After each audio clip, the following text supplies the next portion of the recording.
శ్రీ ఆచార్య ప్రబోధానంద యోగీశ్వరులు వారి దివ్య ఆశీస్సులతో త్రైత సిద్ధాంతము వారి ఆధ్వర్యంలో శ్రీ కృష్ణాష్టమి వేడుకలు ఈ నెల 16వ తేదీ శనివారం నుంచి నిర్వహించనున్నారు.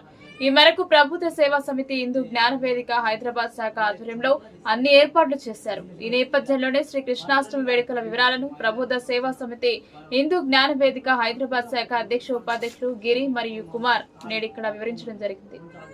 శ్రీకృష్ణ భగవానుని భక్తితో చేయటం వలన ఆ ప్రాంతంలోని ప్రకృతి వైపరీత్యాలు తగ్గిపోతాయని, ప్రతితి భగవంతుని భక్తి కలిగి ఉన్న ప్రాంతంలో వర్షాలు సక్రమంగా కురుస్తాయని చెబుతారు. శ్రీకృష్ణాష్టమి ప్రాధాన్యత తెలుసుకొని శ్రీకృష్ణుని భగవంతునిగా గుర్తిస్తారు.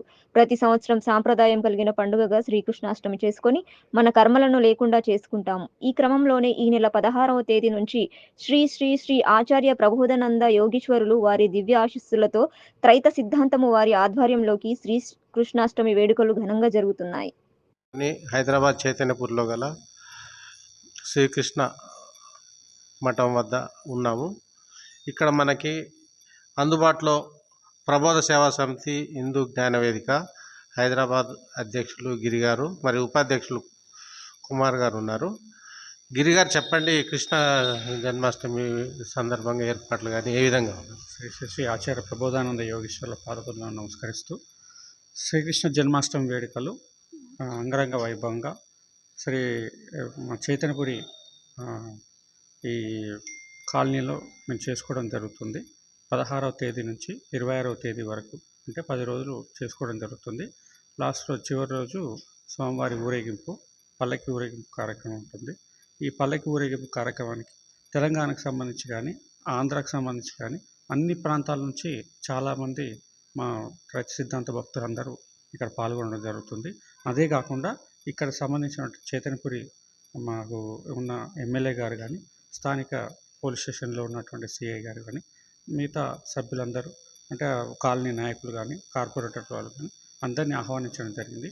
వాళ్ళందరూ కూడా ఇక్కడికి వచ్చి ఈ కార్యక్రమంలో అందరూ పాల్పంచుకొని ఈ కార్యక్రమాన్ని చాలా దిగ్విజయంగా జరుపుతామని మేము తెలియజేస్తాం. ఇది ఎన్ని రోజుల పాటు నిర్వహిస్తారు? 10 రోజులు జరుపుకుంటామండి. ఇక్కడ ఈ కార్యక్రమాన్ని మొట్టమొదటిగా 16వ తేదీ నుంచి, రేపు సాయంత్రం 16వ తేదీ నుంచి ఉదయం 7 గంటలకు పూజా కార్యక్రమం ఉంటుంది.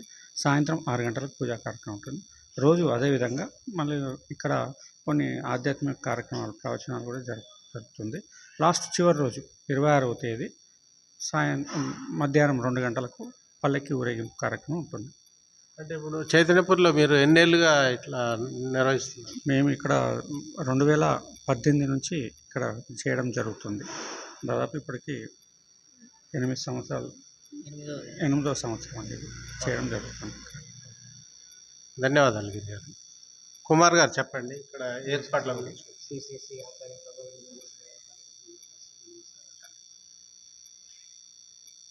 శ్రీకృష్ణ జన్మాష్టమి వేడుకలకు మేము చైతన్యపురి ప్రభాత్ నగర్ కాలనీలో హైదరాబాద్ ప్రబోధ సేవా సమితి హిందూ జ్ఞాన వేదిక తరపున, హైదరాబాద్ కమిటీ తరపున మేము ఏర్పాటు చేసుకోవడం జరుగుతూ ఉన్నది.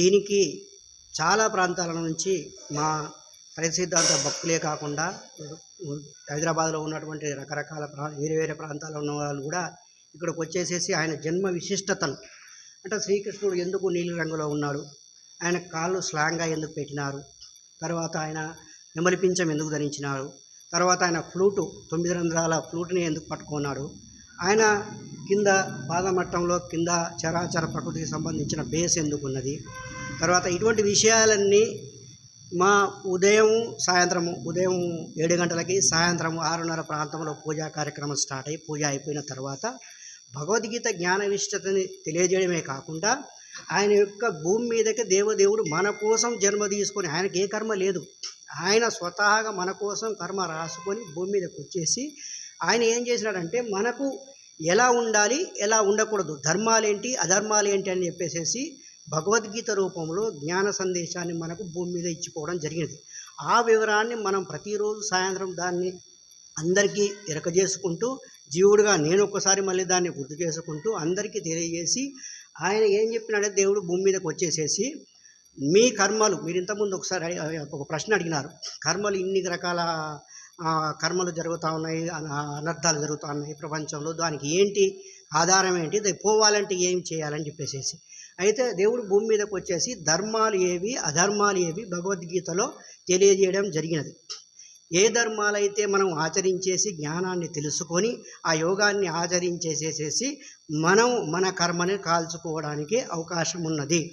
మన కర్మని కాల్చుకోవడానికి అవకాశం ఉన్నది. తర్వాత జీవుడు దేవుడిలోని కలిసిపోవడానికి దేవుడు ఎక్కడి నుంచి వచ్చినాడు, ఎక్కడికి వెళ్ళాలి అంటే మన ప్రారంభ స్థానం ఏంటిది, గమ్యస్థానం ఏంటి తెలియజేసిందే భగవద్గీత.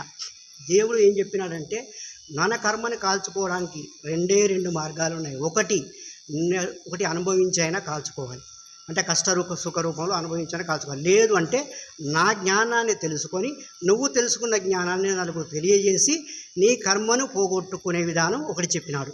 ఈ రెండిట్లలో ఏది ఆచరిస్తావో నీ ఇష్టం అని చెప్పేసి దేవుడు లాస్ట్లో భగవద్గీతలో చెప్పినాడు. నేను చెప్పాల్సిందంతా చెప్పినాను, నీ ఇష్టం అంటే మన జీవుడికే వదిలేసినాడు. అంటే ఇక్కడ ఏంటి, దేవుడు శ్రద్ధవాన్ లభతే జ్ఞానం అన్నాడు. అంటే ఏంటంటే శ్రద్ధ ఉంటే నాకు పెట్టుబడి ఏం అవసరం లేదు, నువ్వు శ్రద్ధ పెట్టుకో, జ్ఞానాన్ని కావాలనుకో, దేవుడే కోరుకోవాలనుకో, జ్ఞానం కావాలనుకో, నువ్వు నా దగ్గర రావాల్సిన అవసరం లేదు. ఎందుకంటే గురువు గుర్తింపబడిన వాడు, నువ్వు నన్ను గుర్తించలేవు. నువ్వు ఎక్కడున్నా సరే తీసుకొచ్చుకోను, ఏ రకంగా సరే, శబ్ద రూపంలో కానీ, గ్రంథ రూపంలో కానీ, వాయిస్ రూపంలో కానీ, ఏదో రకంగా నీకు వేరే వ్యక్తి ద్వారా కానీ, వేరే సంస్థ ద్వారా కానీ ఎట్లయినా సరే జ్ఞానం అందించే బాధ్యత నాది. నువ్వు శ్రద్ధ పెట్టుకో అన్నాడు. ఇక్కడ కావాల్సింది ఏంటంటే శ్రద్ధ మాత్రమే. మీరు శ్రద్ధ పెట్టుకోండి, నేను జ్ఞానాన్ని అందిస్తాను, ఆ జ్ఞానాన్ని మీరు తెలుసుకోండి, ఆ అగ్నిని రగిలించుకోండి, ఆ అగ్నిని రగిలించుకొని మీ కర్మలని భస్మీపటలం చేసుకోండి. ఏ విధంగానైతే ఎన్ని కట్టెలైనా సరే జ్ఞానాగ్నిలో పచ్చివి ఎండు ఏ కట్టెలైనా ఎట్లయితే కాలిపోతాయో అదేవిధంగా జ్ఞానం అనే అగ్నిలో, ఈ జ్ఞానం అనే అగ్నిలో మీ యొక్క పాప పుణ్య కర్మలు సర్వకర్మాను భస్మసాత్ కురితే తదా అని చెప్పేసి భగవద్గీతలో దేవుడు తెలియజేయడం జరిగింది. ఆయన ఏం చెప్పినాడంటే ఈ జ్ఞానాన్ని నేను ఇప్పుడే కొత్తగా ఏం చెప్పట్లేదు, సృష్టి ఆదిలో సూర్యునికి చెప్పినాను, సూర్యుని తర్వాత మనువుకు చెప్పినాను, మనువు ఇక్షాకుడు చెప్పినాడు, ఆ తర్వాత చాలా విధంగా చాలా గొప్పగా అది ప్రపంచంలో వెలుగొందిపోయింది. తర్వాత అజ్ఞానం చేత నెమ్మదిగా మళ్ళీ ఆ జ్ఞానం అనేది తగ్గిపోయి అజ్ఞానం పెరిగిపోయింది. కాబట్టి నేను భూమి మీదకి వచ్చేసి మళ్ళీ ధర్మాన్ని గుర్తు చేసి వినాశాయచ దుష్కృతాం అన్నాడు. అంటే ఏంటంటే దుష్టులు నేను సంవరిస్తానని నేను చెప్పలేదు, మీ దుర్గుణాలని లేకుండా చేసి ఎలా జ్ఞానం తెలియజేసి మీ బుద్ధి మార్పును చేసి జన్మని మార్చినట్టు, అంటే మనిషి బ్రతికుండగానే శరీరంలో జీవుడి యొక్క కర్మని మార్చి ఆ కర్మని మార్చి కర్మను లేకుండా చేసి మీ బుద్ధిని సంస్కరించడం వలన వినాశాయచ దుష్కృతాం అన్నాడు. అంటే ఏంటంటే మీ దుష్కృత్యాలని లేకుండా చేసేసి సన్మార్గంలో నేను అంటే దైవ మార్గంలో మిమ్మల్ని నడిపించి మిమ్మల్ని నాలోనికి కలుపుకోవడానికి నేను భూమి మీదకి వచ్చినా అని చెప్పేసి దేవదేవుడైన శ్రీకృష్ణ పరమాత్మ, ఆయన విశ్వమంతా వ్యాపించినటువంటి పరమాత్మ, ఆయన ఒక అంశ భూమి మీదకి భగవంతుడి రూపంలో గురువుగా మన దగ్గరకు వచ్చేసి ఆయన గురు సందేశాన్ని మనకి ఇచ్చేసేసి మనం ధన్యులు చేయడానికి ఏర్పరిచేదే శ్రీకృష్ణ జన్మాష్టమి వేడుకలు. ఆ శ్రీకృష్ణ జన్మాష్టమి వేడుకలలో కూడా ఆయన అష్టమి రోజున ఎందుకు పుట్టినాడు, తర్వాత దానికి ఆ అమావాస్య ముందు రోజున ముందు వచ్చే అష్టంలో ఎందుకు పుట్టినాడు, ఇటువంటి వివరణ అంతా చాలా బాగా వివరణ ఉంటుంది.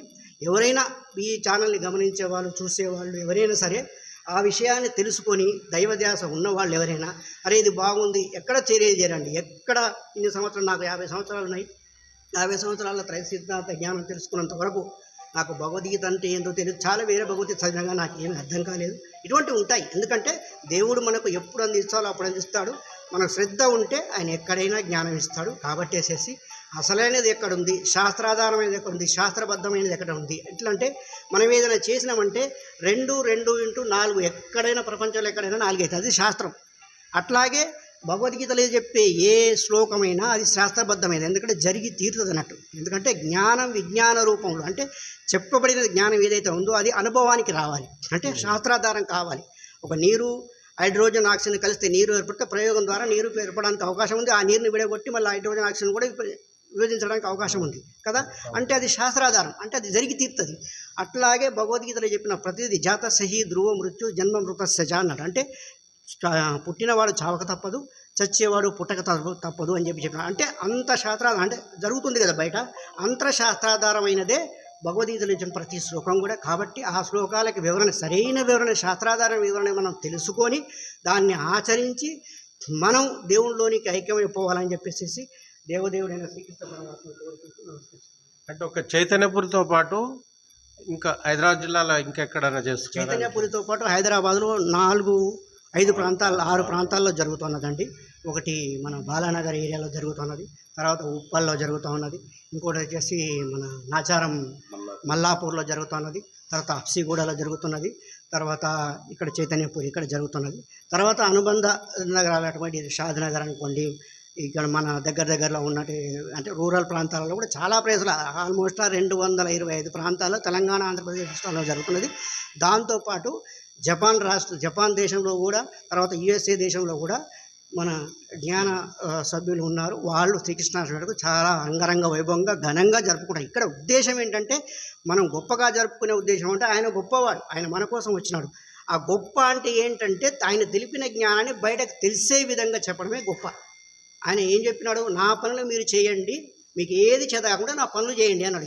ఏం చేసినాడు ఆయన వచ్చి పని? ఆయన భగవద్గీత గ్రంథం చెప్పి నలుగురు తెలియజేసేటట్టు అర్జునుడు చెప్పి పోయి వ్యాసుని చెప్పినట్టు వ్యాసుడు గ్రంథం రూపం చేసినాడు దాన్ని. అంటే ఆయన చెప్పినాడు కదా, ఆ పనే మీరు చేయండి, మీరు తెలుసుకోండి, మీరు దాన్ని ఆచరించండి, మీకు మంచిగా అనిపిస్తే నలుగురికి చెప్పండి. ఉద్దేశం అంతే. దేవుడి ఉద్దేశం ఏంటంటే జ్ఞానం అందరికీ తెలిసి ఆయన పిల్లలం మనం, ఆయన దగ్గర నుంచి ఆయనలో నుంచే వచ్చినాం. అంతిమంగా ఏ నది అయినా భూమి మీద పడ్డ ఏ నీటి పుట్టైనా ఎట్లయితే సముద్రాన్ని చేస్తుందో అట్లాగా మనం ఒకానొక నాడు సృష్టి ఆదిలో మనం దేవుడి నుంచి విడిపడిపోయినటువంటి ఒక అనువంతైనటువంటి ఒక జీవాత్మ. మనం ఆయన అంశే కాబట్టి ప్రకృతిలో గుణాల్లో ఇరుక్కొని పోయి ఉన్నాము. ఆ గుణాలని నుంచి ఎట్లా విడదీయాలి మనల్ని అనేది ఒక ప్రయోగం ఉంది. అదే జ్ఞానం తెలుసుకొని యోగం ఆచరించడం. ఆ యోగం ఆచరించడం వల్ల కర్మ కాలిపోవడం వల్ల ఆ గుణాల నుంచి విడిపడి మళ్ళీ ఆయనలోనికి ఐక్యమైపోయే అవకాశం ఉన్నది. అదే సూత్రం.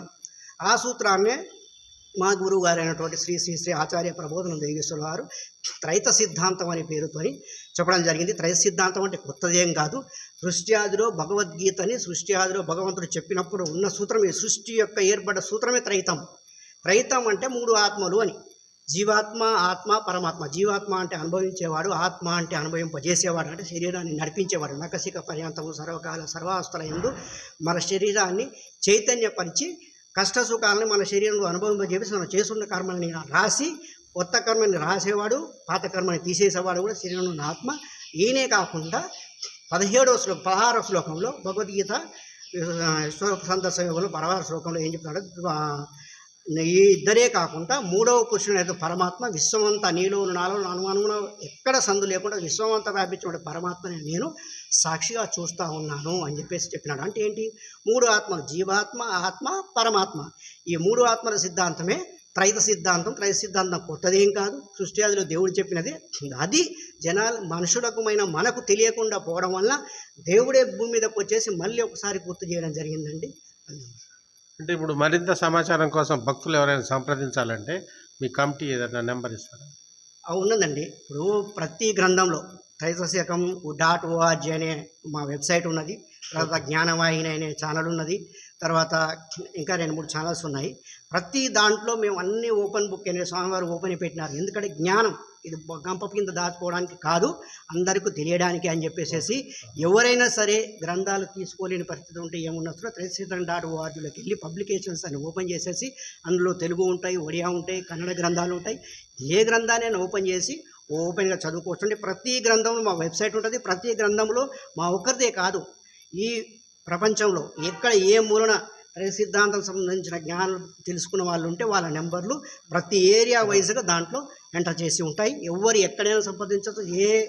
ఒకవేళ ఏ ప్రశ్న ఏమున్నా కూడా ఆ ఏరియాలో వాళ్ళు ఉంటే ఆ ఏరియా వాళ్ళని సంప్రదించి తెలుసుకోవచ్చండి. ధన్యవాదాలు కుమార్ గారు.